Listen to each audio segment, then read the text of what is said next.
తెలంగాణ సమాజంలో రాజీనామా చేసిన ప్రతి ఒక్కరిని గెలిపించుకున్నారు. ఒక సిద్ధాంతం కోసం రాజీనామా చేసిన ప్రతి ఒక్కరిని నెత్తిన పెట్టుకున్న గొప్ప చైతన్యవంతమైన ఓటర్లున్న సమాజం తెలంగాణది. రేపు ఇదే సమాజంలో మరొక సామాజిక విప్లవం వస్తే ఆ సామాజిక విప్లవం ద్వారా మంచి మార్పు జరుగుతుందని ఈ సమాజం నమ్మిన రోజు, ఆ నమ్మించే పద్ధతిలో నాయకత్వం ముందటికి వస్తే గ్యారెంటీగా మీ రాజీనామాలు చేస్తే మిమ్మల్ని అంతకు మించిన డబల్ మెజార్టీతో గెలిపించే బాధ్యత ఈరోజు ఇదే సమాజంలో ఉన్న బీసీ, ఎస్సీ, ఎస్టీలు మిమ్మల్ని నెత్తిన పెట్టుకుంటారు.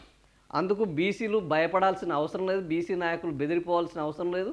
ఆ ఓసీలో ఎవరైతే ఉన్నారో, ఈ బీసీ వ్యతిరేక శక్తులు ఎవరైతే ఉన్నారో వాళ్ళ అడుగులకు మడుగులు ఒత్తాల్సిన అవసరం లేదు, బానిసత్వం చేయాల్సిన అవసరమే లేదు.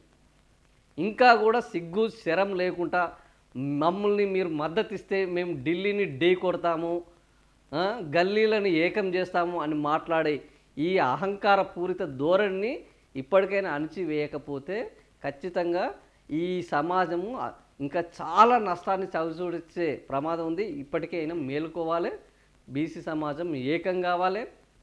ఈ విజయోత్సవాలను ఆత్మహత్యల ప్రారంభోత్సవాలకు వేదిక కాకుండా నిరసన దినాలు, సంతాప దినాలు చేసేంత వరకు ఈ విజయోత్సవాలను అడ్డుకోవాలనేది నేనైతే పిలిపిస్తున్నాను. మీరు ఏకీభవిస్తే మీరు కూడా ఇదే పద్ధతిలో ముందటికి రావాలని కోరుతున్నాను.